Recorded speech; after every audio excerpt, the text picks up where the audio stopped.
Bagaimana menenangkan hati supaya itu Ustaz. Supaya apa? Sabar dulu. Bertemu sama orang yang suka zolimin kita. Oh. Silaturahim itu bukan ketemuan. Kalau silaturahim itu ketemuan, maka Nabi memutuskan silaturahim ketika Nabi nggak mau ketemu dengan Wahsy yang membunuh paman beliau. Kan pernah Wahsy udah masuk Islam, terus Nabi bilang, Wahsy, jika kamu bisa menghindar dari aku, hindarilah. Kenapa setiap kali ngelihat wajah Wahsy, Nabi teringat dengan Hamzah? Apakah Nabi memutuskan silaturahim? Enggak. Jadi yang namanya silaturahim itu bukan hanya ketemuan. Silah itu artinya hubungan, sedangkan rahim itu artinya kasih sayang.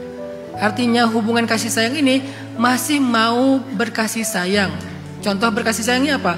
Kalau misalnya keluarganya Mbak Desi ini yang tadi menyakiti Mbak Desi suatu saat, nauzubillah, lagi kesusahan, Mbak Desi tahu itu dari siapa misalnya, Mbak Desi masih mau menolong dia walaupun gak ketemu dengan dia. Ngirim duit kek, atau ngirim barang kek, atau misalnya nolong dengan cara apa kek. Kalau misalnya, sebutlah misalnya gini, saya kenal beberapa dokter di rumah sakit.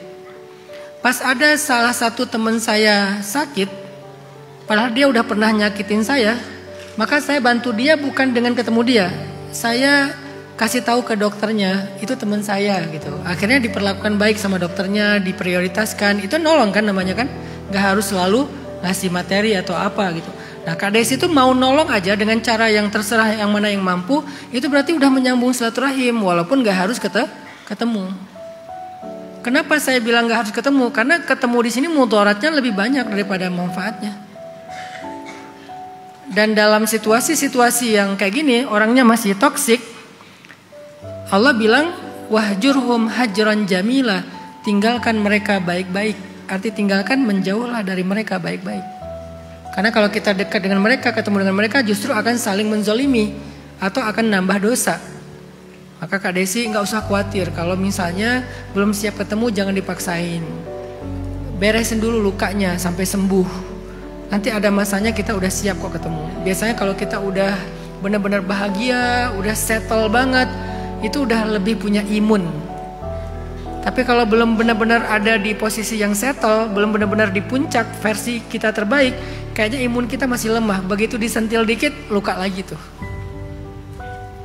Saya pernah ngalamin itu karena dulu waktu kecil pernah juga diremehkan sama beberapa keluarga besar di Aceh.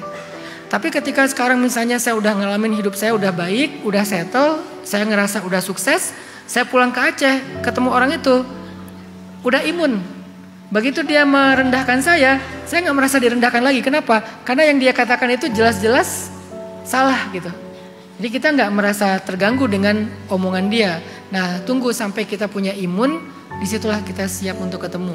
Sementara ini yang penting jangan memutuskan hubungan kasih sayang atau silaturahim.